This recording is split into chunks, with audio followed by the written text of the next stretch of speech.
Boa noite, pessoal. Boa noite a todos. 24 de janeiro de 2024. Olha, 24 do 24. Estamos começando mais uma live com a Aninha, com o mês da Ana, dando largada aqui, minha linda. Tudo bem? Você achou que tinha sido ontem o lançamento do livro, Aninha? Ela ficou tensa. Olha, outra Ana também linda, Svete, minhas meninas todas aqui. A Aninha ficou tensa achando que o livro tinha sido lançado ontem e é óbvio que eu não vou fazer isso, eu vou convidar você e muitas outras pessoas que eu amo muito de coração. Ontem foi só convidado para fazer uma live que vocês viram, né, com a Elaine, aquela minha paciente maravilhosa, linda, e eu aproveitei e falei, Elaine, olha, por acaso, olha, o livro hoje vai sair fazer o pré-lançamento ele pela editora. Então, se você quiser, a gente pode fazer a live lá já fazendo o pré-lançamento. E aí foi isso, correu super bem, a live foi um sucesso. Obrigado aí pela participação de todos que já tiveram ontem comigo na live extra de terças-feiras e agora também estão comigo na live de quarta. Ainda não tem o lançamento oficial do livro, isso vai acontecer, inclusive em livrarias, etc. Mas eu deixo todos aqui depois informados. Nesse momento existe só um pré-lançamento e inclusive já existe, né, a possibilidade de você fazer uma pré-reserva do livro na minha bio. Vocês podem entrar lá, tem ali pré-reserva do livro. Inclusive, olha, quem quiser aqui na live já recebeu o link para fazer a pré-reserva do livro. É só escrever na live abacate. Escolhi essa palavra mágica, né, que é a fruta maravilhosa do bem. Olha a Paulinha aqui, que participa do livro também, dando testemunho. Quem quiser escrever abacate vai receber um link e já tem a pré-reserva do livro e a gente envia esse livro. Eu vou enviar, gente, para todo mundo que fizer essa pré-reserva lá na minha bio, eu vou enviar esse livro autografado, tá? O livro, as pessoas vão receber autografados para quando fizer essa pré-reserva e depois o livro também vai estar em livrarias. Gente, então é assim, foi concretizado um sonho, era um sonho que eu tinha desde criança. Para quem não sabe, eu escrevia alguns contos. Eu, quando era criança, eu amava ler Agatha Christie. Eu era apaixonado, era o que eu mais gostava de ler naquela altura, né, na época de colégio, etc. Eu tenho toda a coleção da Agatha Christie e eu adorava esse tipo de leitura, né? Agora eu já não leio há muito tempo, mas ainda tenho a coleção. E eu, nessa época, eu escrevi alguns contos. Eu tinha até um personagem que eu inventei, etc. Mas o livro, eu sempre fazia um capítulo ou outro e depois, ó, tem que escrever abacate, hein? Não pode botar o símbolozinho do abacate, não, porque isso é um algoritmo que manda para você direto o link.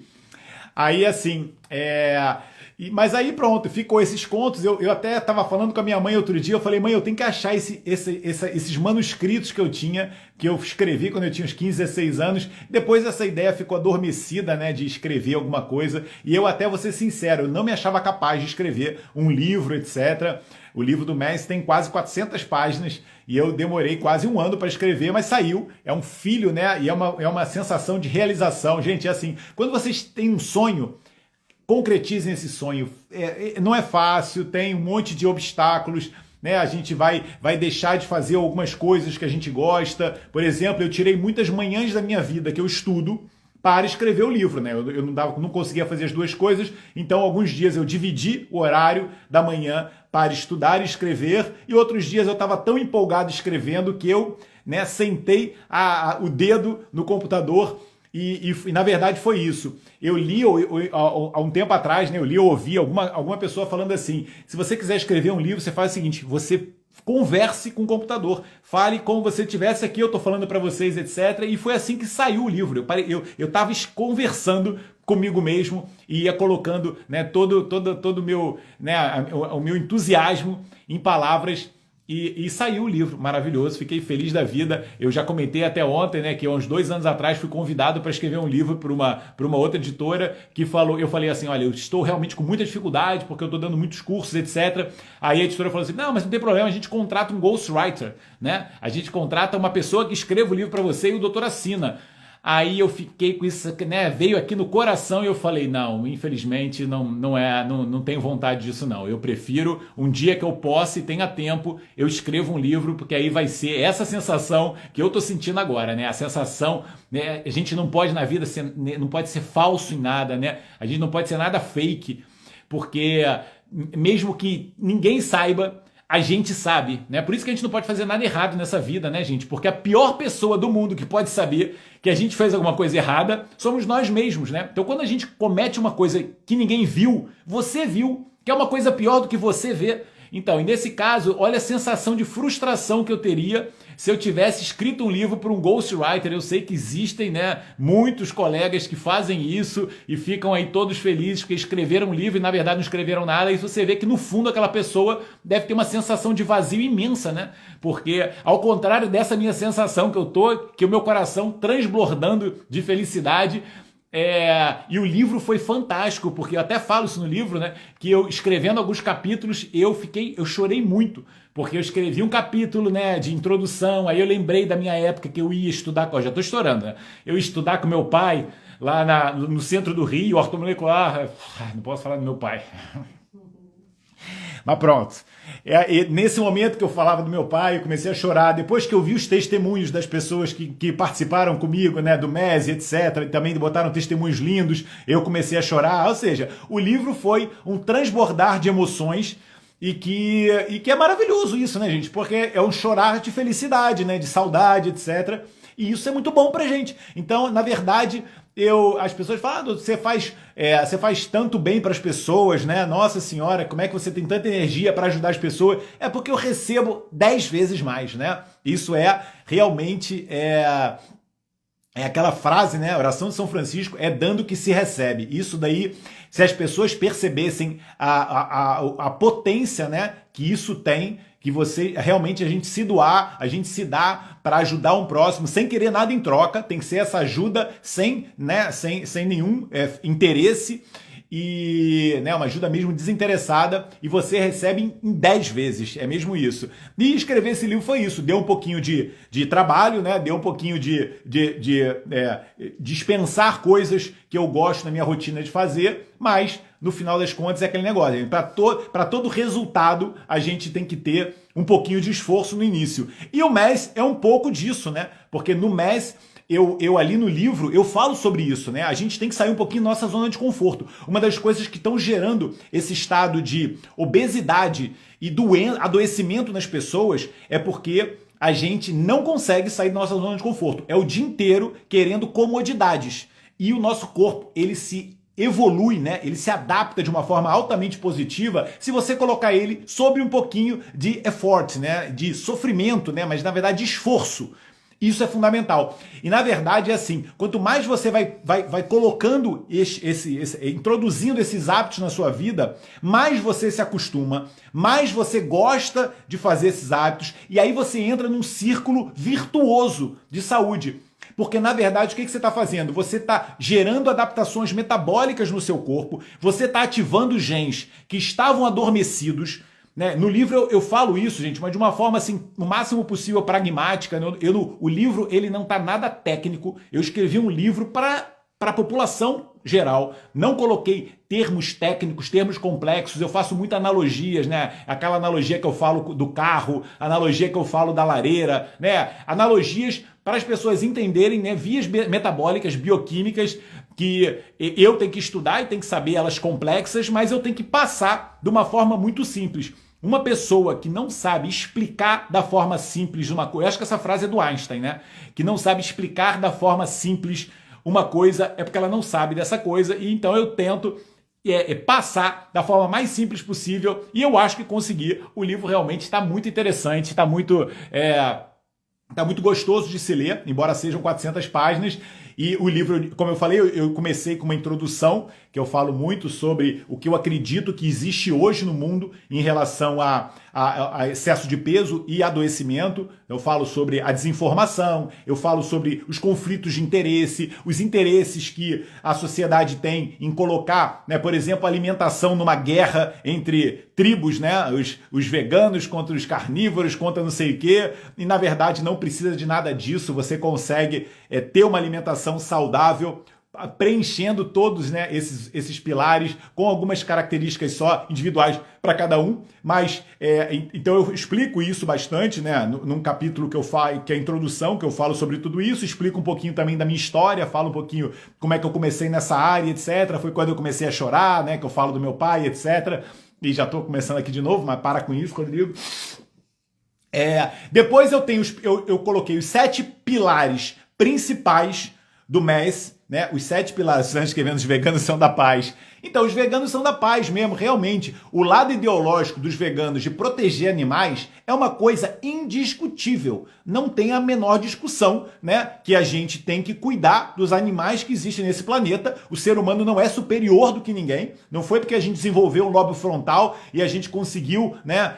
Ter uma inteligência, que é entre parênteses, né? Porque muitas vezes a gente não parece um ser humano racional. Mas essa inteligência não fez da gente um ser superior aos outros animais. A gente tem que respeitar, a gente tem que cuidar dos animais que nos rodeiam, da natureza que nos rodeia. Isso faz parte de uma vida saudável. É impossível você ter saúde se você joga plástico na praia, né? Se você, sei lá, come comida processada, né? E joga ela no lixo comum, cheio de papel e etc. Se você não se preocupa com reciclagem, se não se preocupa com o ambiente, você nunca vai ter saúde. É óbvio que não.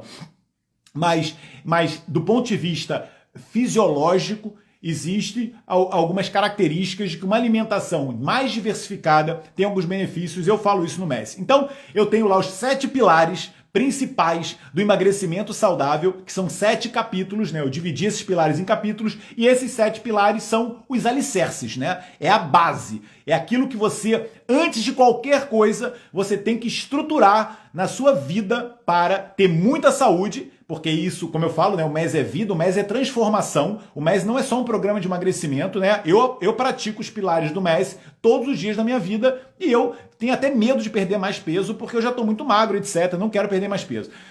Então esses pilares, eles são os alicerces, né, de uma vida saudável. Depois eu complemento, né, os 7 pilares, eu fiz aquela mnemônica dos 10 S's de um emagrecimento saudável, que na verdade isso foi uma aula que eu dei, e eu transcrevi essa aula no papel e eu coloquei também os 10 S's do emagrecimento saudável. Depois tem um capítulo que eu falo as 100 dicas MES. Eu dou 100 dicas sobre emagrecimento, as 100 dicas mais poderosas para você introduzir na sua vida. Isso daí você tinha que fazer igual um mantra. Você todos os dias lê uma dica daquelas 100 e introduzir na sua vida. Olha que legal. Você vai ter um pouquinho mais de 3 meses para colocar todas as dicas na sua vida, né, de uma forma assim progressiva. E essas 100 dicas MES são poderosas, eu quase que garanto. Se você introduzir as 100 dicas MES na rotina da sua vida, você vai ser uma pessoa muito saudável, com o peso que você deseja e longeva, tá? Então, 100 dicas MES. E depois ainda fiz uma lista dos 100 alimentos que potencializam o seu processo de emagrecimento. Naquela máxima que eu ensino que a alimentação não tem nada a ver com restrição de comida. Muito pelo contrário. Se você souber os alimentos certos, quanto mais você comer, melhor, né? Você tem que colocar no seu corpo o alimento certo, porque se você não come, o seu corpo entra no processo de starvation, né? De restrição. O seu metabolismo cai e você nunca vai emagrecer. Você vai ser aquela pessoa com metabolismo baixo que engorda com água. Então você não pode parar de comer. Você tem que saber o que comer e saber o momento em comer. Então é saber o que comer e saber a frequência com que você come. E isso são os pilares do MES. Nesse capítulo, os 100 alimentos que potencializam o seu emagrecimento. Eu cito uma lista de 100 e dou uma explicaçãozinha pelos quais esse alimento ele ajuda no processo de emagrecimento. Depois eu tenho um capítulo inteiro de receitas. Então eu dou as principais receitas do MES. Receitas de suco verde, receitas de sopas, receitas de marmitas, receitas de pães, etc. Então ali eu dou uma lista de receitas para emagrecimento, né? As receitas que eu falo que você pode fazer de forma prática na sua rotina para ajudar o seu processo de emagrecimento saudável. Tudo receita fácil, tá bem? Não vou mandar você fazer receitas complexas, é tudo receita muito simples, muito fácil e muito gostosas.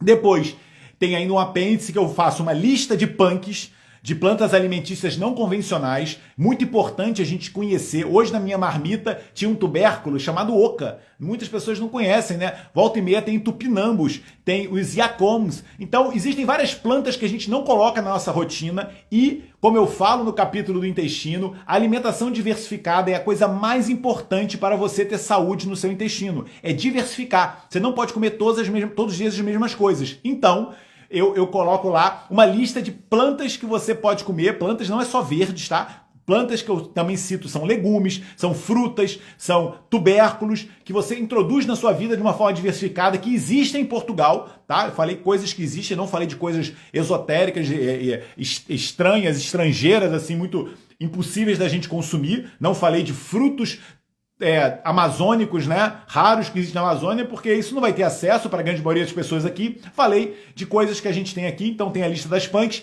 tem a lista dos chás. Eu fiz uma lista com os principais chás para ajudar no processo de emagrecimento.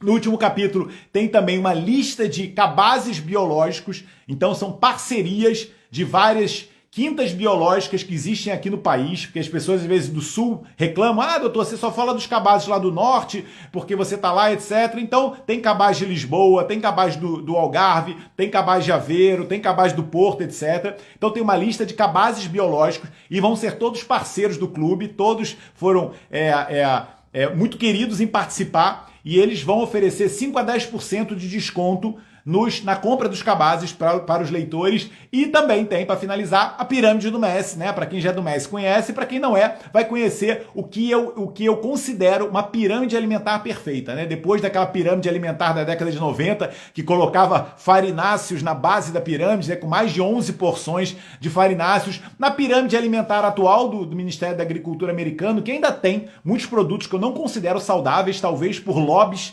né? Ainda coloca cereais refinados, ainda coloca lácteos, né, na pirâmide alimentar, coloca as carnes animais num andar da pirâmide que eu não considero um andar saudável. Então eu fiz a pirâmide do Messi, né? Eu bolei uma pirâmide e criei uma, e eu espero que vocês entendam e gostem.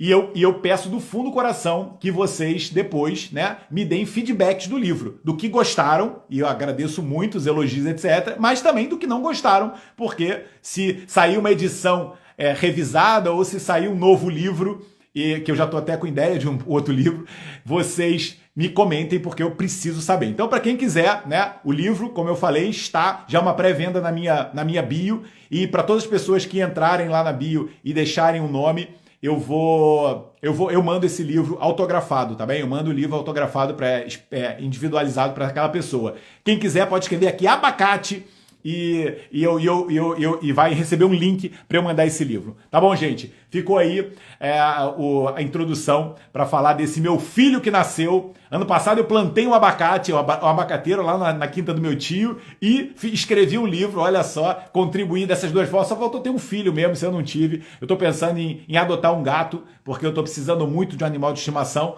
mas para já eu escrevi um livro e plantei uma árvore ano passado. Gente, então muito obrigado aí mesmo pelo carinho e a participação das pessoas que deram testemunho, né? No final de cada capítulo tem o testemunho de um mesiano, né? De uma pessoa que participou do mês do programa online. E os testemunhos são realmente impressionantes. Eu agradeço muito e vou confessar aqui, que eu acho que já falei ontem, eu chorei em todos os testemunhos, fiquei arrepiado, né? Uma sensação maravilhosa de missão cumprida, né? Pelo menos para aquela pessoa, e graças a Deus essa missão tem sido cumprida cada vez para maior número de pessoas. Eu fico mesmo honrado de ter recebido essa missão de Deus e poder estar concretizando ela agora, materializada na forma de um livro. Então, gente, muito obrigado mesmo. Vamos responder então as perguntas dos alunos online do MES. Né? Vocês vão ser os mesianos em papel e aqui eu ainda tenho os mesianos em livro que fazem as perguntas todas as semanas e eu aqui respondo com muito carinho. Helena Pinto perguntou: bom dia, doutor. Eu assisti um vídeo seu dizendo que era contra a Air Fryer, mas pelo que entendi deve-se ao fato de que consumimos muitos carboidratos e as altas temperaturas transformam de alguma forma negativa. Eu gostaria de saber o que acontece aos carboidratos e como se comportam carnes, peixes e legumes. Obrigado e boa semana. Então, assim, realmente, Helena, esse vídeo da Air Fryer, ele teve uma repercussão muito maior do que eu imaginava, porque eu não tenho uma Air Fryer e eu nem sabia que as pessoas gostavam tanto de Air Fryer. Mas eu estava lendo um artigo científico que estava falando sobre as formas que a gente tem de cozinhar alimentos.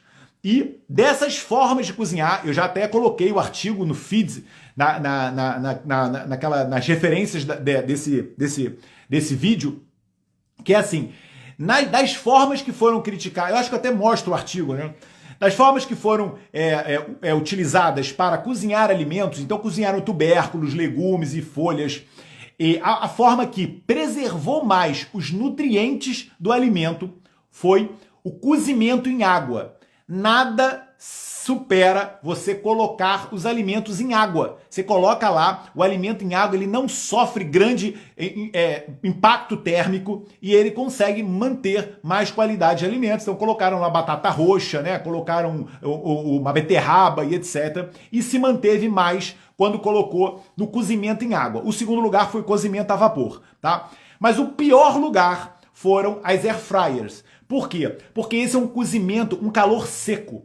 O calor seco, ele faz com que você tenha maior possibilidade de criar naquele carboidrato, principalmente, porque é o alimento que mais sofre com esse processo, são os carboidratos. Em segundo lugar, são as proteínas. Em terceiro lugar, são as gorduras. Então, se principalmente você coloca carboidratos nessas airfryers, e aí é o que as pessoas fazem, né? Que elas colocam batatinha, né? Colocam aqueles nuggets da vida, colocam farináceos, tudo isso é carboidrato, principalmente alguns carboidratos refinados.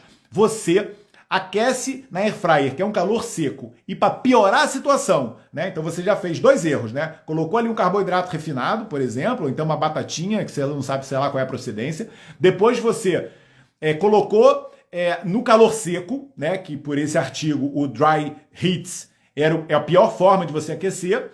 E em terceiro lugar, bota numa temperatura alta. Então você vai e joga aquela airfryer a 200 graus. E faz tudo isso por quê? Vou dizer, porque é prático e é gostoso, né? A airfryer, ela é maravilhosa porque ela contempla o que a gente precisa hoje nesse mundo louco, que é ser prático e ser gostoso. Então ela mete aquela batatinha frita, as crianças em casa ficam todas felizes. Só que quando você leva o carboidrato, principalmente, e também a proteína para essas altas temperaturas, você cria produtos finais de glicação. Você cria substâncias que são radicais livres no nosso corpo. São substâncias que vão gerar agressão e formação de citocinas inflamatórias. Você ativa uma cascata inflamatória.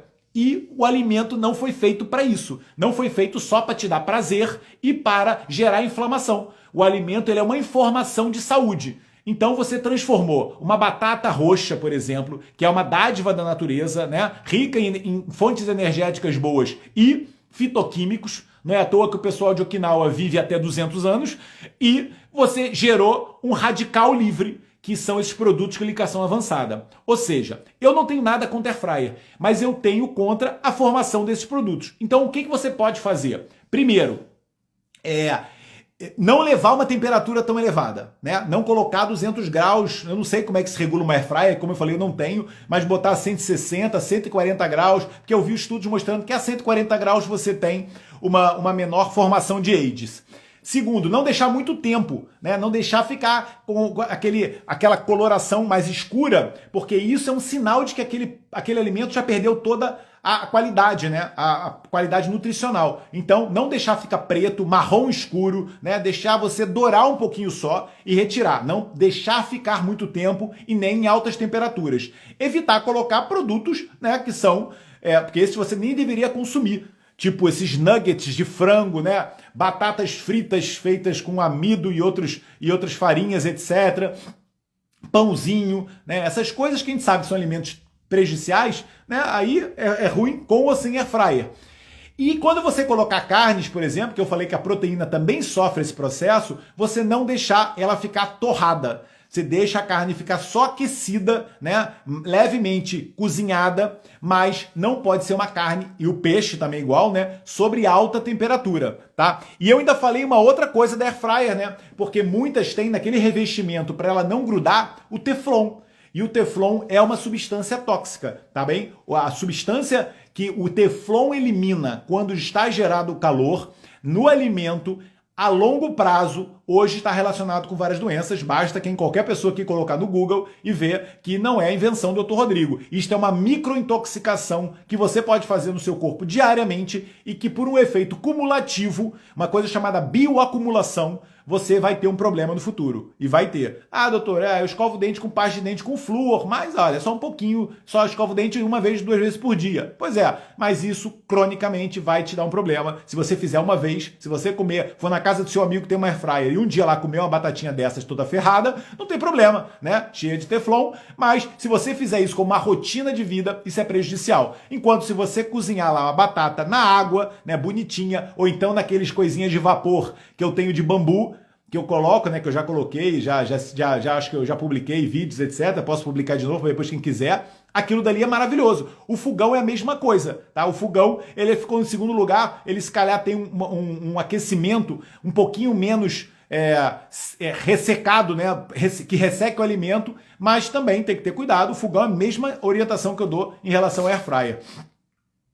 E o micro-ondas, ele gera uma alteração aí já tem até uma parada energética do alimento, né? Porque ele aquece o alimento por vibração da água do alimento e isso interfere um pouquinho também com o valor nutricional do alimento e também com o valor energético do alimento. Micro-ondas não é uma coisa para ser utilizada com muita frequência, até porque ele emite radiação eletromagnética no ambiente onde ele está. Então, até inclusive, quando você ligar o micro-ondas, não fique muito perto dele, porque isso é a mesma coisa. Um dia não faz mal, se fizer todos os dias da sua vida, você pode ter uma interferência elétrica no funcionamento do nosso corpo. Lembra que nós somos corpos elétricos.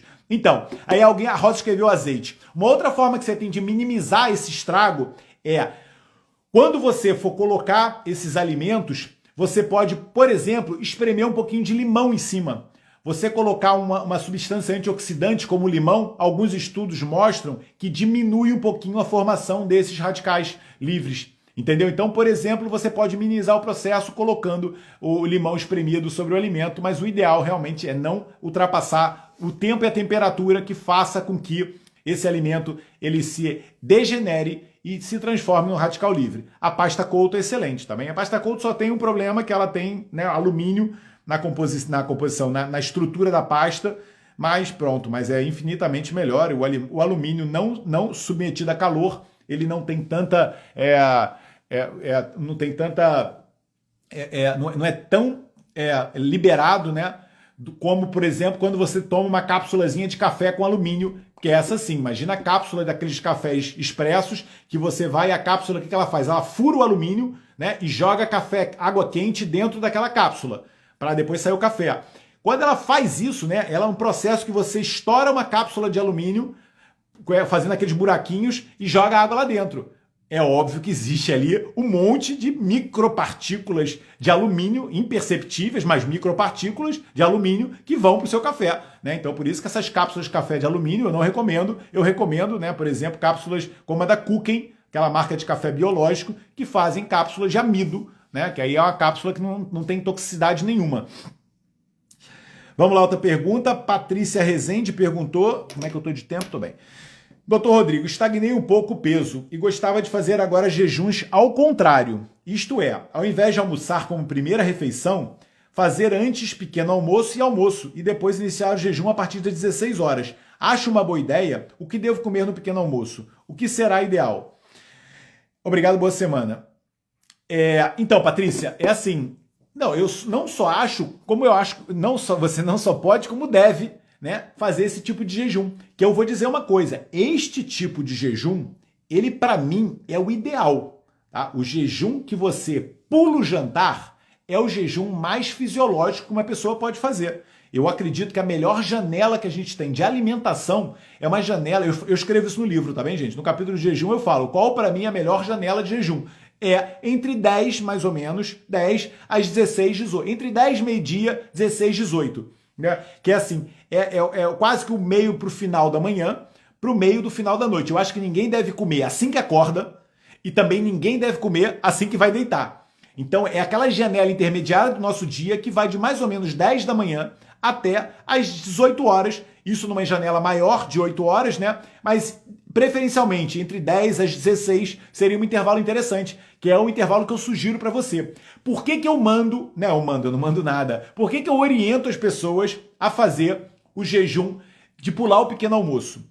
Por quê? O jejum de pular o pequeno almoço, ele consegue se enquadrar melhor numa rotina de vida de uma pessoa que está começando o jejum. Porque normalmente aquela pessoa coloca 5.000 obstáculos para não fazer o jejum. E um deles é, doutor, eu chego em casa e eu quero jantar com a minha família. O dia inteiro todo mundo trabalhando, o jantar é o momento que a gente tem de convívio. Aí eu vou falar para aquela pessoa, é para pular o jantar.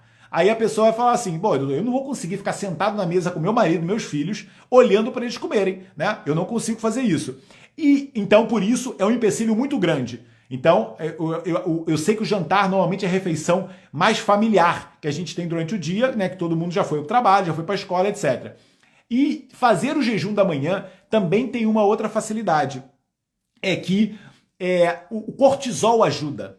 O cortisol, que é o hormônio liberado de manhã pelo nosso corpo, ele é um hormônio hiperglicemiante. Então, pela manhã, é muito normal a grande maioria das pessoas não terem fome, né? Isso é um mecanismo antropológico. É porque a gente não tinha geladeira na caverna, né? Então, o que acontece? De manhã, o cortisol nos ajuda. E é por isso que muitas pessoas começam a ter fome às 18 horas. Né? No início da tarde, no final da tarde, desculpa, começa a ter aquela fomezinha. Por quê? É quando o cortisol está baixando. E isso acontece principalmente com pessoas que têm desequilíbrio do cortisol.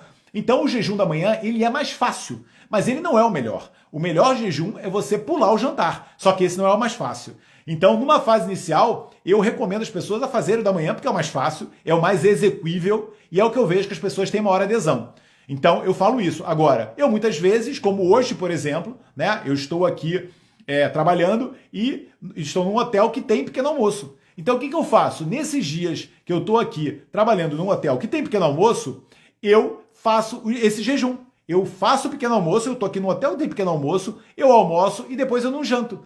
Então eu faço esse tipo de jejum porque me convém. Na minha rotina diária, eu não faço isso porque de manhã eu não tenho fome. Eu chego até a hora do almoço e eu nem consigo comer, porque eu não tenho fome nenhuma. Eu não vou forçar no meu corpo colocar comida. Mas aqui eu estou uns dias, né, fora da minha rotina, e aqui eu tenho um pequeno almoço, então eu acabo que eu como. Entendeu que o jejum tem até essa vantagem? O jejum ele é flexível. A gente pode adaptar a nossa rotina. Então, nesse momento, Patrícia, se você está querendo experimentar esse jejum de pular o jantar e isso for execuível na sua vida, né, você conseguir adaptar na sua rotina, com a sua família, etc., maravilhoso. Esse é o melhor jejum. Esse é o jejum que mais respeita o nosso ciclo biológico, porque o ser humano não nasceu para comer às 8 da noite quando as pessoas jantam, né? Do ponto de vista circadiano, que foi, inclusive, o Prêmio Nobel de 2017 de 3 americanos que descobriram nossos relógios periféricos, e os nossos relógios periféricos não estão habituados a receber alimento, que é o nosso segundo maior estímulo de noite, né? O nosso segundo maior estímulo, estímulo de dia, né? Circadiano. Primeiro é a luz, quando a gente acorda de manhã e vê o sol, e o segundo é a comida, quando a gente está comendo. Então, o ser humano não foi feito para ver luz de noite e nem para comer. E hoje a gente faz isso, né? É uma agressão metabólica a gente ficar até muito tarde vendo luz branca e se alimentando. Quanto mais cedo você terminar esse processo, melhor, principalmente enquanto ainda está dia e a noite não foi feita para comer, tá bom? Então, prefeito, pode manter esse hábito sim e está totalmente aprovado por mim. Silvia Carvalho perguntou: bom dia, doutor, fiz uma colonoscopia. O doutor, nesses dias em que não janta, faz lanche? Sônia, normalmente não, porque eu não tenho fome. Mas hoje, por exemplo, eu comi uma maçã. Eu tinha uma maçã na bolsa, e aí eu, quando estava no meio de umas consultas, eu comi uma maçã. E tava lá a maçã, etc. Eu acho que eu tava até com um pouquinho de desconforto na garganta, eu falei, porque ontem eu falei pra caramba na live, né? E hoje passei o dia inteiro dando consulta, e agora eu tô na live, etc. E maçã, já alguém me ensinou que é bom para as cordas vocais. Então eu vi essa maçã e comi, mas vou ser sincero, passava tranquilamente a Água das Pedras. Ah, minha tia, Água das Pedras. Água das Pedras, eu gosto de fazer uma live tomando Água das Pedras. Estou habituado a fazer isso, mas as pessoas me veem tomando aqui e acham que eu tomo Água das Pedras o dia inteiro. Não é, eu acho que eu tomo uma Água das Pedras por semana quando eu estou fazendo a live. Raramente, de vez em quando eu tomo uma ou outra, não tem nada contra, mas não é a água que a gente deve beber na nossa rotina. Nossa rotina tem que beber água mesmo, né? Uma água mineralizada, etc. A Água das Pedras ela tem um pH ácido, né? Então não é para ficar bebendo muita Água das Pedras também. Então, bom dia, doutor Rodrigo. Silvia perguntou, fiz uma colonoscopia e endoscopia porque tenho vários casos na família direta de cancros do estômago e do pâncreas. Na última me tiraram 3 pólipos e acusou uma gastrite crônica. Posso continuar com todas as recomendações do MES ou alguma restrição a fazer? Gostava muito de ter uma consulta com o doutor. Coraçãozinho. Obrigado, amor. Vamos ter que providenciar essa consulta. Os alunos do MES têm prioridade. É assim, se você pode fazer alimentação MES com a história familiar de cancros do aparelho gastrointestinal, né? O resumo da pergunta é essa. Então eu vou te dizer, a Lianinha já respondeu. Não existe nenhum hábito da sua vida, vou responder, não existe nada que você possa fazer nesta sua vida, nada que você possa fazer nesta sua vida, vou falar pela 3ª vez, não existe nada no mundo que você possa fazer pela sua vida que previna melhor cancros do aparelho gastrointestinal do que a alimentação do MES, do que uma alimentação plant-based, tá? Uma alimentação riquíssima em fibras, riquíssima em fitoquímicos, riquíssima em gorduras saudáveis, riquíssimas em alimentos ricos em água, em vitaminas, em minerais, em antioxidantes.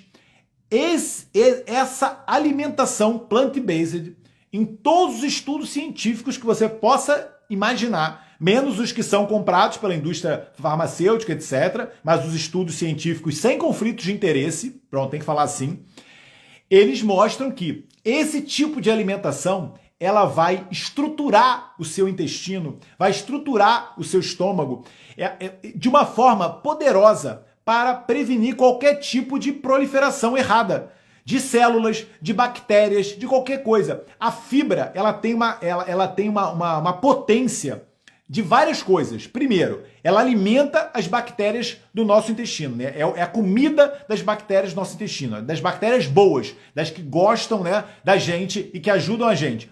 Aí essas bactérias, elas produzem várias substâncias, né, que hoje estão cada vez mais estudadas, chamam-se pós-bióticos. Os pós-bióticos é como se fosse o cocôzinho das bactérias boas.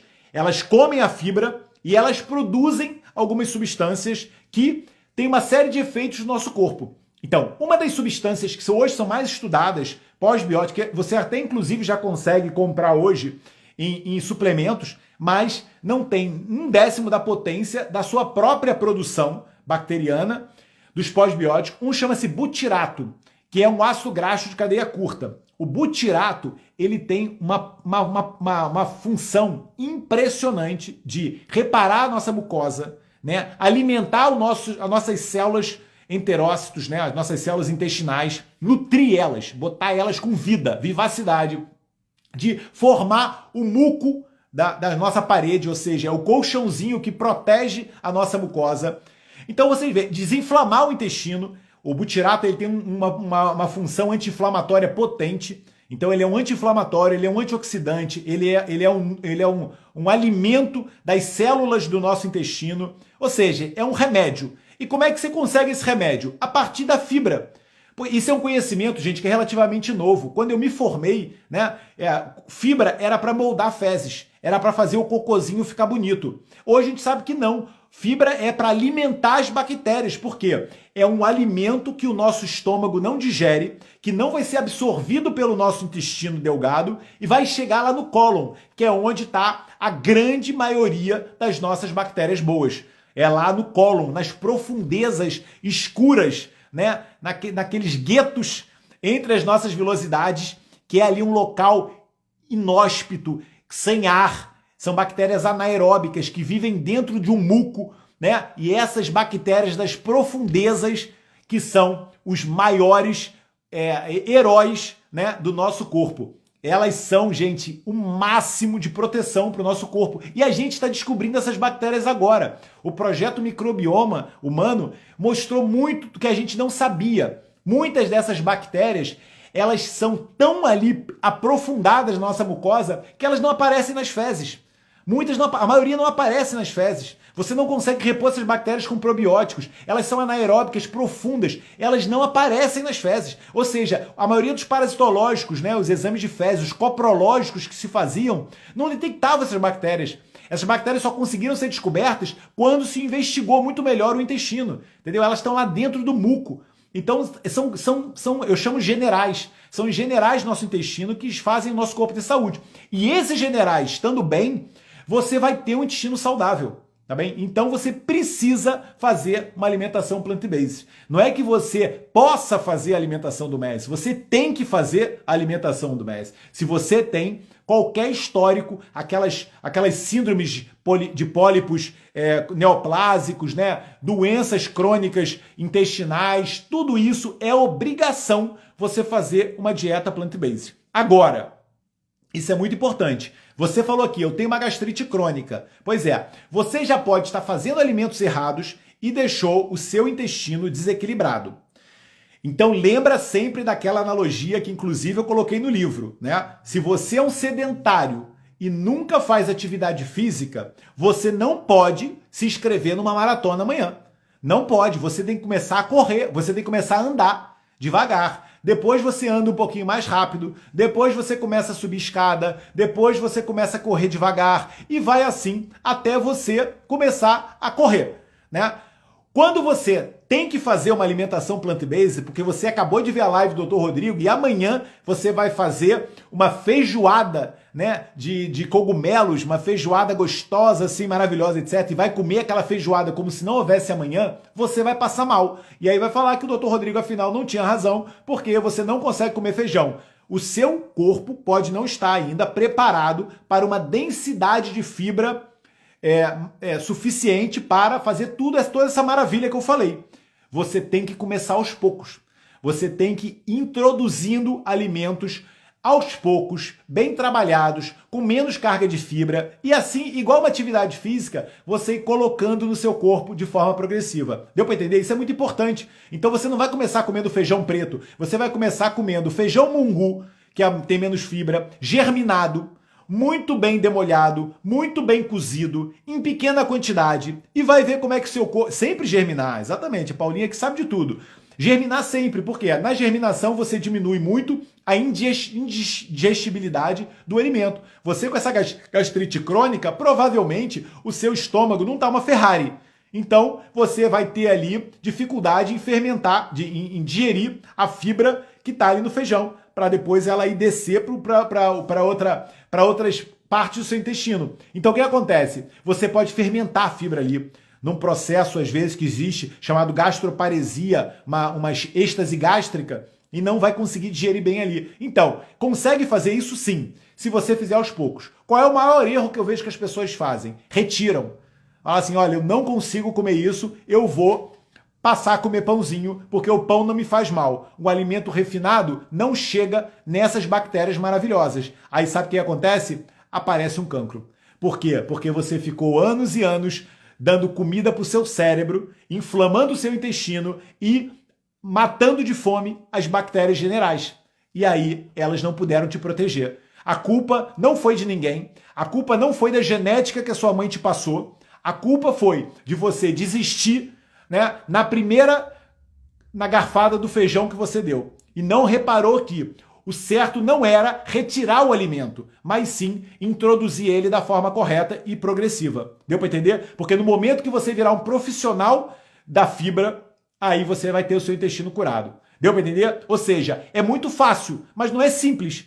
Porque é importante você entender essa diferença, de que é importante você comer, só que não é tudo de uma vez, né, da forma mais intensa possível, porque provavelmente, igual uma atividade física, se você for correr uma maratona, depois que você saiu do sofá, né, num sedentarismo de muitos anos, você vai ter uma lesão, tá bem? Obrigado aí às Aninhas do meu coração que vão respondendo as perguntas aí do pessoal, porque senão eu não consigo terminar as perguntas hoje. Tinha muita pergunta. Aí, Sandra perguntou, bom dia, doutor. Tenho feito nos últimos meses, desde que entrei no MES, uma alimentação essencialmente plant-based. É isso aí, minha menina. E por isso pouco tenho comido de carnes. sem sentir nenhuma falta. No entanto, comecei a ter grandes episódios de aftas e descamação do couro cabeludo. Está muito seco. Tive de parar com o sumo verde diário por causa de algumas aftas. Acha que pode ser falta de alguma vitamina? O que me recomenda? Estou a tomar vitamina D, etc, etc. Então, pode ser. Porque, Sandra, é assim. Se, por exemplo, né, vou dar um exemplo. Você não está com a sua tireoide funcionando bem. Você vê que a plant-based, ela é importante, mas ela não é uma panaceia. A gente tem que ver como o nosso corpo está funcionando. Então ela aqui me falou, estou comendo saudável, mas eu estou com alguns sintomas. Então o que pode estar acontecendo? Eu vou dar um exemplo do que pode estar acontecendo com a Sandra. Ela pode estar com uma disfunção da tireoide. Aí a causa podem ser várias, né? Porque ela pode estar fazendo uma alimentação plant-based e ela pode estar com uma deficiência, um excesso, por exemplo, de cloro no corpo dela, ou então excesso de flúor no corpo dela, como por exemplo, ela está tomando agora o Prozac. Ela além de estar fazendo MES, ela já toma a fluoxetina, né, aquele antidepressivo, o famoso Prozac. Ela já toma 10 anos porque, sei lá, o médico de família dela resolveu passar o Prozac para ela porque ela estava depressiva uns anos atrás. E ela toma 10 anos. 10 anos tomando a fluoxetina, que é um antidepressivo que tem flúor na composição, pode gerar um problema tireoidiano. Porque o flúor compete com o iodo, que são os halógenos do grupo 7A da tabela periódica, e você vai ter uma deficiência de iodo no seu corpo, e aí você vai ter uma deficiência do hormônio tireoidiano. Então existe o hipotireoidismo medicamentoso, tá? Chama-se hipotireoidismo iatrogênico. E aí ela está com uma disfunção tireoidiana. E aí vamos supor que ela começou uma alimentação plant-based restrita, retirou carnes animais, tá? E ela está agora só comendo plantas e etc.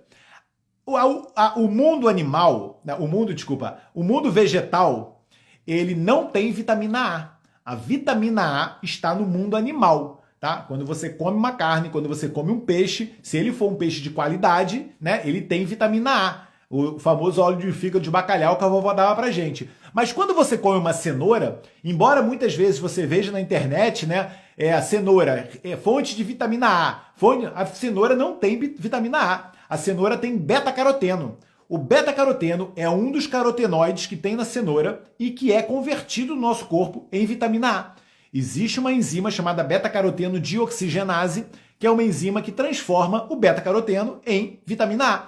Transforma o retinal em retinol, que é a vitamina A ativa. O beta-caroteno é um precursor. Então, quem faz essa transformação é uma enzima e existe um ativador dessa enzima, que é o hormônio tiroidiano.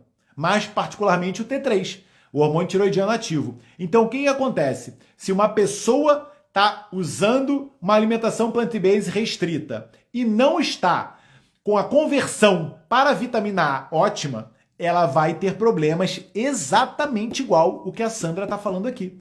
Eu tenho pele seca, cabelo com caspa, né? Cotovelo rachado e estou começando a sentir uns déficits de visão, aftas na boca. Isso tudo é sinal de deficiência de vitamina A, tá bem? São sinais que você tem que avaliar isso. E, numa fase inicial, suplementar a vitamina A, porque é uma vitamina que tem muito benefícios e você pode fazer uma suplementação sim, em dose fisiológica, 5.000 unidades, depois você faz o acompanhamento, porque é muito mais grave você ter deficiência do que você ficar com medo da intoxicação, que não acontece em doses baixas, só acontece em doses muito altas.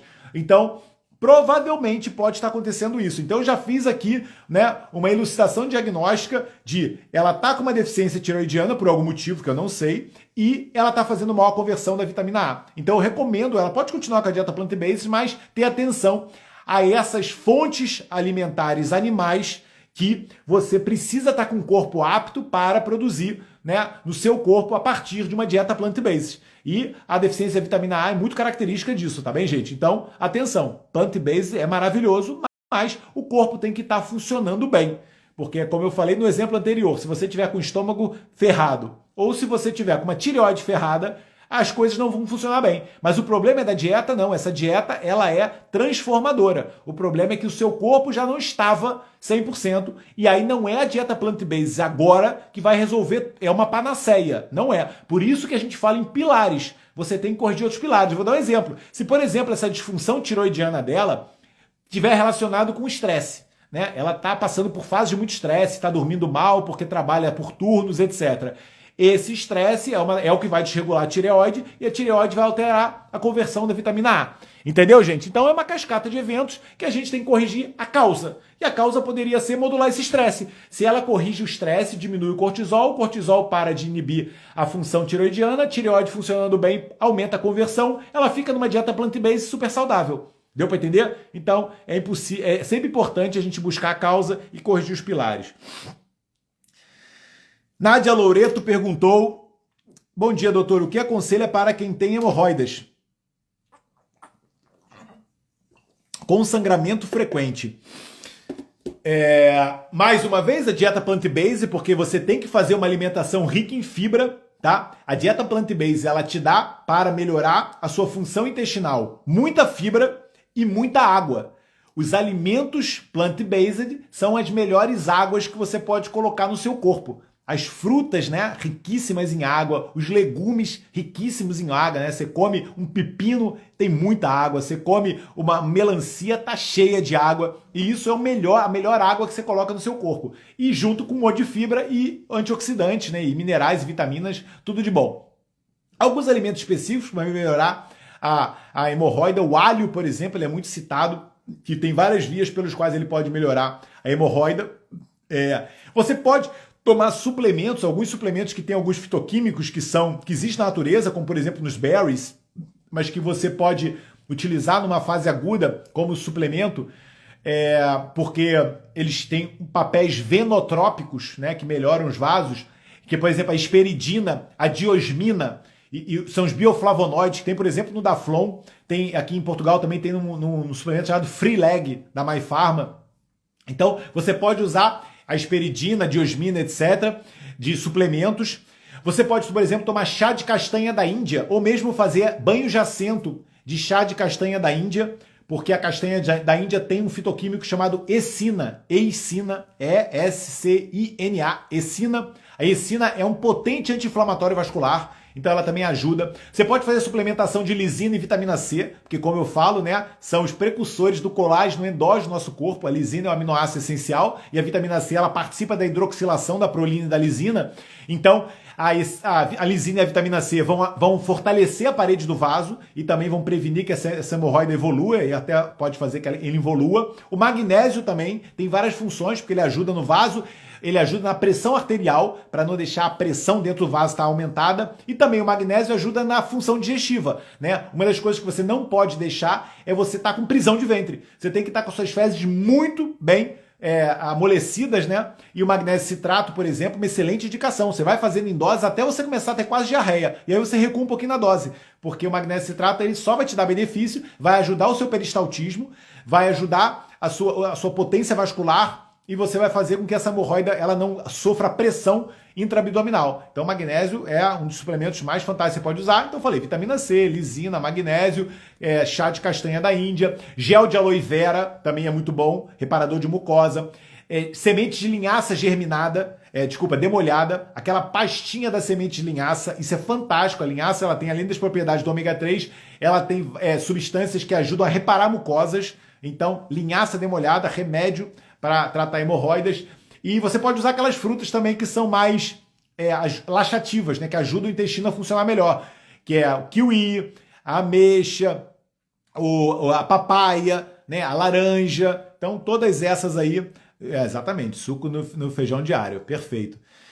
Mas hemorroida é um saco mesmo, fui operado e é um horror. Hemorroida é um saco, mas você pode usar. E como a Aninha falou, o magnésio citrato é o melhor magnésio para a função intestinal, o magnésio inositol também ajuda no relaxamento.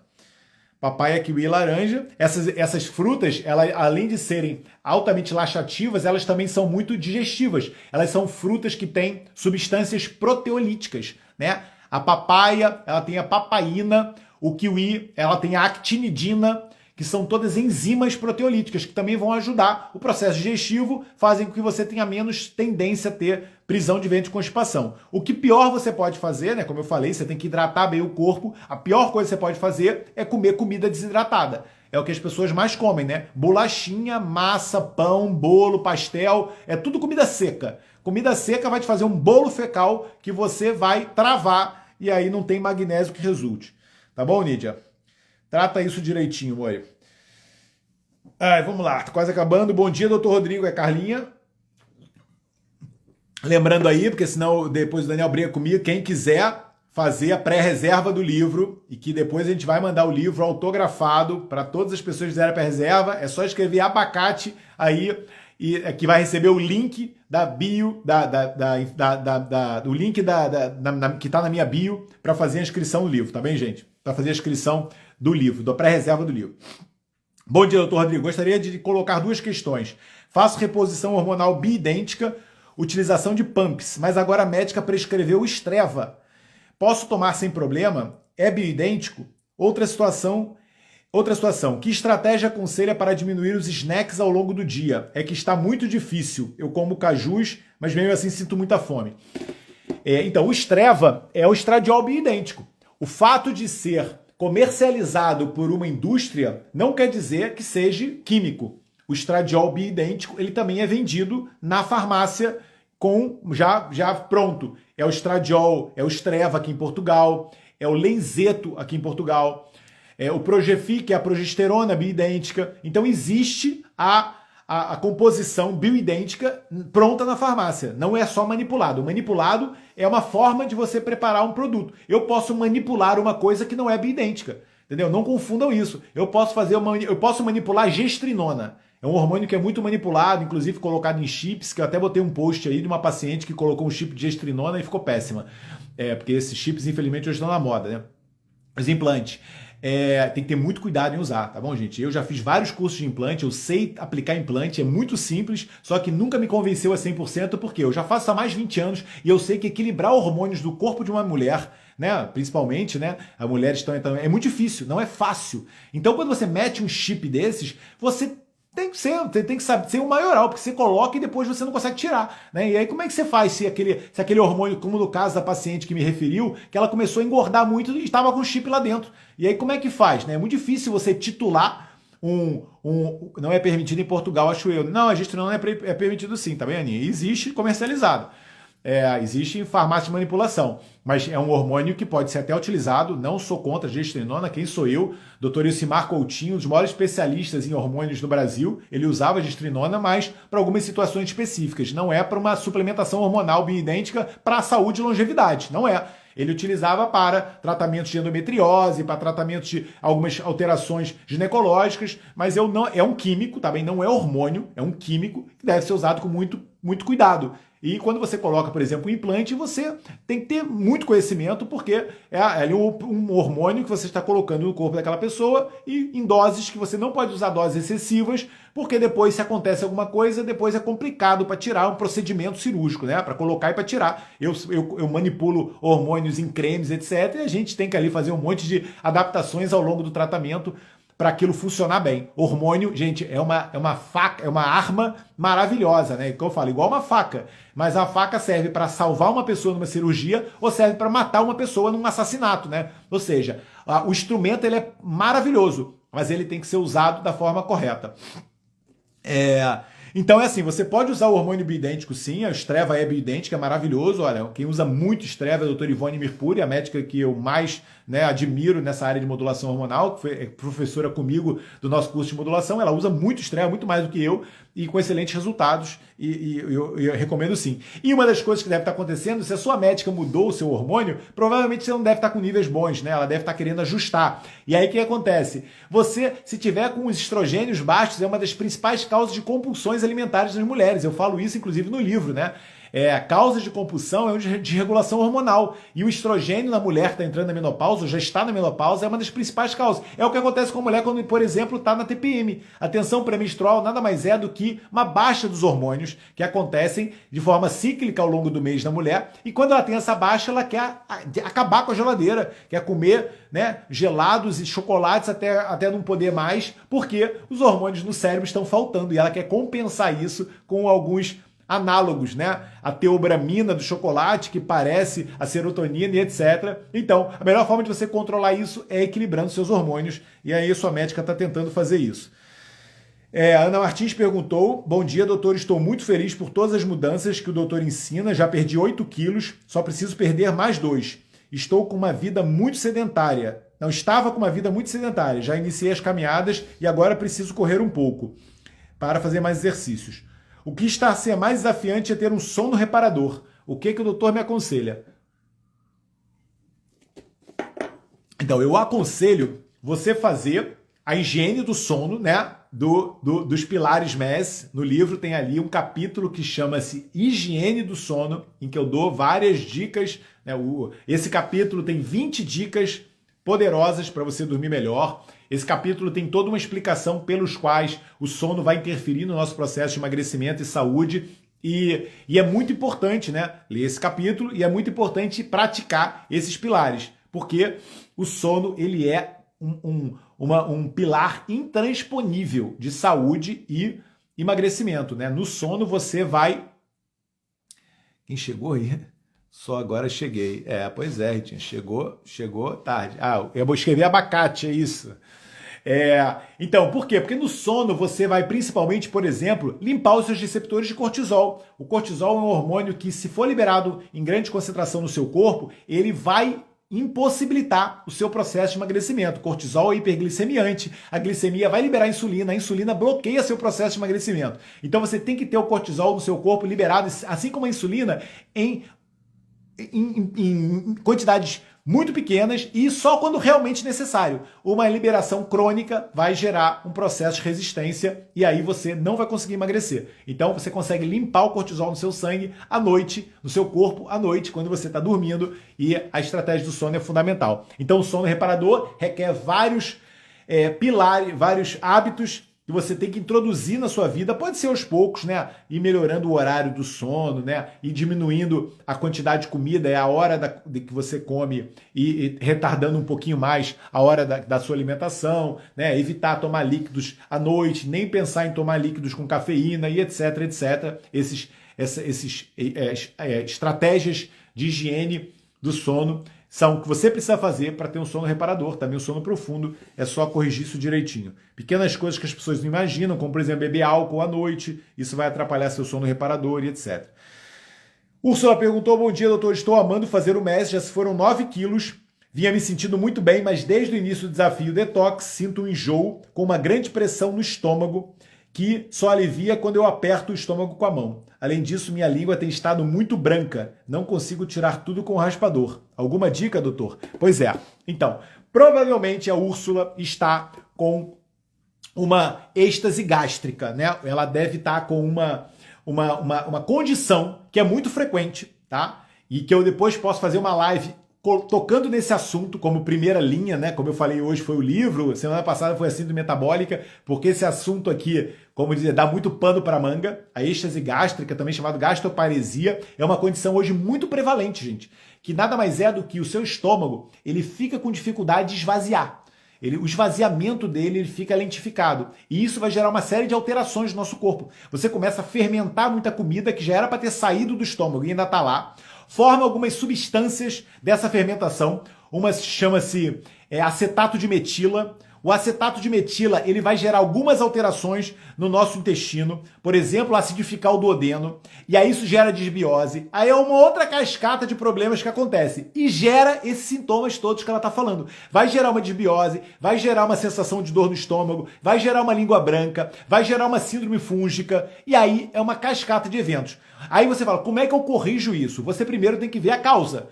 A gastroparesia, ela tem algumas causas mais graves, como doenças neurológicas, cirurgias gástricas, ou até medicamentos, né, que se usam, alguns medicamentos, como alguns antipertensivos, bloqueadores do canal de cálcio, antidepressivos, algumas substâncias podem fazer quimicamente uma gastroparesia, mas as causas mais comuns são causas muito prevalentes hoje, como por exemplo, hipomagnesemia, magnésio baixo dá muito gastroparesia. Olha a Joaninha do meu coração aparecendo agora, 9 horas. Quer dizer, já tinha acabado minha live e me aparece aqui, Jô. É impressionante isso, que falta de consideração, Jô. Gastroparesia, então, hipomagnesemia, hipocalcemia também pode causar isso, hipopotassemia ou hipocalemia pode causar isso, ou seja, essas deficiências de minerais podem causar isso. Diabetes, então você vê, né? As pessoas com síndrome metabólica podem ter, pelo processo de resistência insulínica, podem ter gastroparesia. Então, ela aqui está fazendo MES, eu acredito que ela deve estar com excesso de peso. Como é que é o nome dela? É Úrsula, né? É Úrsula, Úrsula. Ela deve estar com excesso de peso. Então, ela deve estar com um processo de resistência insulínica e ela deve estar com essa condição da gastroparesia, ou também chamada êxtase gástrica. Estresse, né? Quando você está muito estressado, liberando muito cortisol por um estresse emocional, um estresse químico, um estresse físico, você vai ter essa gastroparesia, porque no estresse, como eu falei, libera cortisol, a tireoide regula muito esse processo. Então, uma das coisas que acontecem que geram gastroparesia é o hipotireoidismo também, porque a tireoide está relacionada com o peristaltismo gástrico e com a liberação de ácido clorídrico. Então, também gera gastroparesia. Então, o que acontece? Todas essas condições que eu falei, existem outras mais, né? Eu falei algumas só, elas vão gerar viroses, por exemplo. Tá? Hoje tem vários vírus relacionados com, olha, Sãozinho chegando aí. Tem vários vírus. Oi, Isabel, tudo bom, amor? Tem vários vírus relacionados com gastroparesia. Então, citomegalovírus, vírus da herpes, o vírus de influenza a gripe A está relacionado com gastroparesia e hoje tem muita gente pegando essa gripe. E o Covid também, tem artigos mostrando Covid com gastroparesia. Então você vê, a causa viral é uma das causas de gastroparesia e essa condição vai gerar uma série de alterações no nosso corpo, gerando disbiose, gerando síndrome fúngica. Então tem pessoas, às vezes, gente, que tem micose da unha crônica e não sabe que isso pode estar sendo causada por uma gastroparesia. Olha como é que o nosso corpo ele é sistêmico, né? Como as coisas estão todas relacionadas e você nunca vai tratar. Aí como é que você trata essa micose da unha? Passando verniz antifúngico, né? Seu tratamento é, agora eu vou tomar fluconazol durante 6 meses, que meu médico mandou eu tratar fluconazol, tomado fluconazol. Você acaba com os fungos do seu corpo. E outro dia eu estava falando isso para uma paciente minha, né? Eu falei, é impressionante, né? A medicina convencional, o que ela tenta fazer? Vamos exterminar com aqueles fungos, vamos matar eles todos, eu vou acabar com a raça daqueles fungos, etc. Chega a ser ridículo, né? O fungo, gente, é a espécie, o ser vivo mais fantástico que existe no nosso planeta. É o ser vivo da decomposição, né? É o ser vivo que regenera tudo, né? No mato, não sei o quê. Você imagina se alguém tiver ideia de, exatamente, eu vou pegar a bazuca e vou acabar com aqueles fungos todos, vou exterminar aquela raça. O que você acha que vai acontecer? Você, assim que parar esse antifúngico da vida que você está tomando que nem um louco, que é altamente agressivo para o seu corpo, você vai exponenciar o crescimento dos fungos resistentes que vão ficar. Você, quando está tomando esse antifúngico, você vai aumentar a população de bactérias patogênicas, porque o fungo bom controla bactérias. O fungo, gente, ele é um ser vivo que controla o crescimento de bactérias no nosso corpo. Vocês sabiam disso? Pois é, vou te explicar uma coisa que muita gente aqui não sabe. A penicilina, ela foi descoberta por Alex Fleming. Ela foi descoberta sem querer, porque ele estava fazendo cultura de estafilococos e ele viu que algumas coisinhas lá, que eu esqueci o nome agora, de bactérias, culturas de bactérias, não crescia estafilococos. E ele viu que aquelas culturas, elas tinham sido contaminadas por fungos. E as bactérias não cresceram. E aí, eram os fungos penicillinum, sei lá as quantas, e aí ele descobriu a penicilina e salvou milhões de vidas na guerra e etc., e, ou seja, era um fungo controlando bactérias. E isso acontece no nosso corpo. Aí você imagina uma pessoa que está tomando fluconazol há 6 meses, porque, né, o médico passou porque quer acabar com a raça daqueles fungos. Acaba criando uma disbiose fúngica, vai gerar um problema maior no futuro. É claro que isso não vai resolver nada. Então você tem que tratar a primeira causa, que é tratar, por exemplo, como eu falei, a sua êxtase gástrica, que pode estar sendo causada por um problema da tireoide, que pode estar sendo causado por um estresse crônico. E você vê que você vai para a raiz do problema. Não é à toa que o MES, ele tem ali os pilares do MES, como pilares, porque às vezes o problema está todo nessa raiz, que às vezes está numa raiz emocional. Pode ser um problema emocional que gerou tudo isso. Então, gente, a coisa é muito mais complexa. Queria saber onde a doutora atende, sou nova aqui. Tá difícil atender, minha filha. Mas fica vendo as lives, que consulta tá meio complicado. Mas olha, entendeu, gente? Então, Úrsula, depois a gente pode falar mais sobre esse assunto, que ele é interessante, né? Ele é desconhecido de muitas pessoas, e inclusive de muitos médicos. E depois a gente pode conversar mais sobre esse assunto, tá bem? Aninha aqui, gostei da bazuca, Aninha, mas é isso mesmo. A Filipa perguntou, já acabou a live, né, gente? Deixa eu ver se é grande essa resposta. Não participei. Essa resposta é fácil. A Filipa perguntou: bom dia, doutor. Infelizmente tive que recorrer ao corticoide para tratar um problema dentário depois de tomar antibiótico. Olha que tragédia, né? Pronto. Tem que ser, ó. Às vezes tem que ser.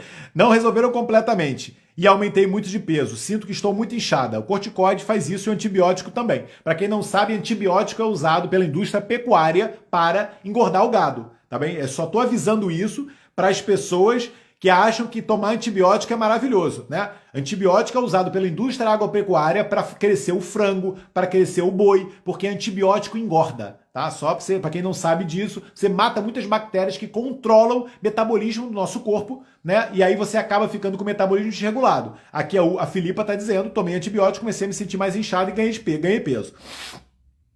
Por isso, li que o miso é um excelente probiótico e que há quem recomende tomar em jejum como uma forma de chá. O doutor recomenda ou esta é mais uma história sem fundamento? Creio também que corta o jejum. Então, o miso, que é um alimento fantástico, olha a Elinha chegando no final da minha live, que já era para ter acabado e tudo. Então, o miso, ele é soja fermentada. É assim como o natô, o tempê, que são remédios, né? São alimentos fermentados, feitos a partir de soja, que muito usado no Oriente e que é um remédio, né? Remédio. É impossível falar mal de miso, um alimento que tem alta densidade de várias vitaminas, inclusive maior concentração de vitamina K2, que a gente sabe que é altamente boa para a saúde.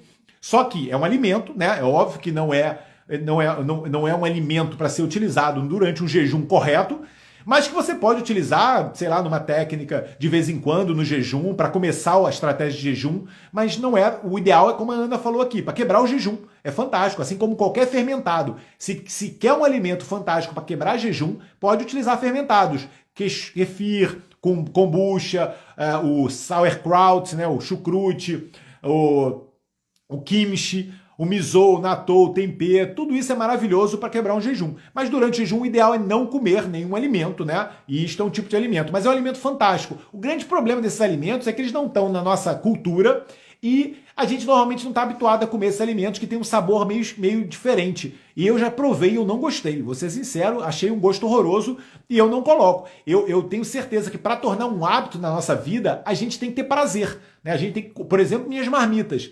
Quando eu como aquelas marmitas, que eu mostro muito para vocês, quando acaba a marmita de 1 quilo de comida, eu tô numa depressão que vocês não imaginam. Eu falei, meu Deus, acabou a marmita. A marmita estava tão maravilhosa, etc. Ou seja, eu adoro aquele alimento, riquíssimo em fibras, em fitoquímicos, etc., que inunda meu corpo de coisas boas e que vai alimentar minhas bactérias boas, ou seja, é tudo de bom. E eu amo comer, ou seja, perfeito, né? Agora, se eu vou comer miso porque me falaram que é bom e eu detesto, isso daí vai durar um tempo, não vai ser bom, não vai ser agradável e eu prefiro não colocar. Agora, quem adora aqui, como a Paulinha que escreveu, maravilhoso, tem que consumir mesmo. É como coentros, eu não gosto de coentros, mas se quem quiser poder comer coentros, eu escrevo isso no livro, né? Coma com muito, muito gosto, porque o coentros é um remédio e eu só não como porque eu realmente não gosto. Então vamos lá, última pergunta. Olha, eu vou conseguir responder tudo, mas passei 15 minutos. Cadê a pergunta? Bom dia, doutor. Recomenda retirar o glúten da alimentação? No entanto, o doutor recomenda retirar o glúten da alimentação. No entanto, sugere algumas receitas com seitan nas suas receitas dos manuais. O glúten presente no seitan não é prejudicial ao organismo? Não, Nélia. Eu não recomendo tirar o glúten, tá? Não fui eu que falei isso. Eu recomendo tirar o glúten tóxico. Eu explico muitas vezes que existe um mau entendimento em relação a esses tipos de alimentos. Eu sou redondamente contra alimentos processados. E o trigo do pãozinho que você come hoje, ele é hibridizado. Ou seja, ele é um processado. Ele foi transformado. Foi transformado na década de 70 e o cereal hoje ainda é plantado com essa transformação. Salvo alguns lugares onde você tem os trigos anciões, né? Então aqui em Portugal, por exemplo, tem o trigo barbela. E eu não sou contra você consumir trigo barbela. Você pode consumir. Eu só sou contra se você consumir e você se sentir mal. Porque aí naquele momento pode ser que o seu intestino, assim como eu falei da fibra do feijão, ele pode não estar adaptado ao ao trigo naquele momento. Mas eu acredito que uma pessoa saudável, com intestino bem, etc., não só pode, como deve comer alimentos com cereais com glúten, tá? Desde que não seja o glúten tóxico. O glúten do mundo de hoje que está transformado. Esse glúten tóxico, ele tem vários peptídeos e esses peptídeos, eles são são proteínas que o nosso corpo não consegue digerir. E eles vão ativar no intestino uma proteína chamada zonulina, que vai criar uma leaky gut, que vai fazer com que o seu intestino fique permeável, que vai fazer você entrar um monte de coisa lixo para dentro do intestino, vai criar uma coisa chamada endotoxemia, vai criar a produção de autoanticorpos e vai acabar com a sua tireoide, etc. Então é esse glúten tóxico que eu falo. Eu não falo, não coma pão, é uma coisa muito genérica. Como quem fala não coma arroz, não coma gordura, não coma carboidrato e... O livro, inclusive, desmistifica tudo isso. Para de colocar tudo no mesmo saco. Entenda o que aconteceu na humanidade em relação ao processamento alimentar e fuja de alimentos processados. Coloque no seu corpo alimentos artesanais e alimentos saudáveis. Não é fácil, porque o fácil é você ir na padaria da esquina e comprar aquele pãozinho. Aquele pãozinho tem um glúten tóxico. Aí você fala assim, doutor, mas eu já ouvi falar também que a cevada pode ser prejudicial. Porque muitas vezes a cevada ela tem até uma contaminação cruzada com o glúten, por armazenamento, etc. Aí você come um pão de cevada que foi armazenado ou foi fabricado junto com o glúten tóxico e a cevada está contaminada. Aí essa cevada também não pode. Agora, se o seu seitan é biológico, ele é saudável, ele é uma procedência saudável, você come e se sente bem, nunca na vida Dr. Rodrigo vai falar mal do seu seitan, tá bem? Não falo, por isso que minhas receitas têm seitan e tem outros alimentos com glúten, tá? Mas não é o glúten hibridizado, o triticum aestivum, que foi hibridizado na década de 70, tá bem? Importante saber essa distinção, porque esse sim tem vários peptídeos tóxicos, tá? E também posso um dia fazer uma live falando sobre isso, mas eu acho que eu já fiz, né? Que tem, os peptídeos hoje eles são descritos, né? E a gente sabe exatamente quais são essas moléculas que existem nesse pão que foi hibridizado, né? Ele ficou com muito mais genes, com a carga de gliadina muito maior do que o trigo antigo, e aí criou um problema na nossa sociedade. Tá bom, gente? Já vi que tem um monte de abacate aí circulando, então, para quem não sabe por que tanta gente está escrevendo abacate, além de ser uma fruta que eu amo e que eu consumo quase todos os dias, para não dizer todos os dias, porque o abacate, gente, ele é uma fruta, né, que tem todos aqueles benefícios que eu falo da fruta e para melhorar a situação, não tem frutose, né? A quantidade de frutose no abacate é ridícula, então o que acontece? Ele é uma bênção, porque é uma fruta perfeita, com gordura saudável, com fibra, que alimenta... Lembra que eu falei, gente? As coisas que mais nosso intestino gosta é gordura saudável, fibra e fitoquímico. O abacate tem muito dos três. Então ele é uma dádiva. Então é por isso que a gente elegeu o abacate como a palavra para as pessoas escreverem aqui, que vão receber um link para se inscreverem na pré-reserva do meu livro, Meu Filhinho que Nasceu, e eu vou mandar esse livro para as pessoas autografado, tá bem? Era só escrever abacate aqui. E qual Svetos, não sei o que você quis perguntar, Aninha, mas já está adiantar da hora, senão a gente não vai ter um livro reparador. Olha, a Julinha escrevendo abacate. E a açãozinha também. Vocês são muito lindas. Gente, a Quinta do Avô Zé está presente no livro, tá bem, gente? Está aqui a açãozinha escrevendo. A Quinta do Avô Zé, ela tá lá na lista dos cabazes biológicos parceiros, né, do MES, e me deram o prazer, né, de participar do meu livro. E é isso, gente. Um grande beijo aí, abacate para todo mundo. Beijinho, Anas, no meu coração. Obrigado pela participação. Suzita, rainha das marmitas, responsável por muitas marmitas que eu posto lá, Su. Obrigado por tudo, gente. Obrigado aí pela ajuda. Aninha, do meu coração. Pronto, tá tudo aqui. Gente, obrigado, boa noite. Depois, se vocês quiserem, eu faço mais lives falando sobre a estase gástrica e sobre outros assuntos que eu posso ter falado rápido hoje, que, né, tinha muita coisa para falar e eu estava aqui empolgado para falar do meu livro. Então é isso, gente. Beijinho, obrigado, bom descanso para todos vocês também e até semana que vem com a próxima live. Beijo do coração, amo vocês.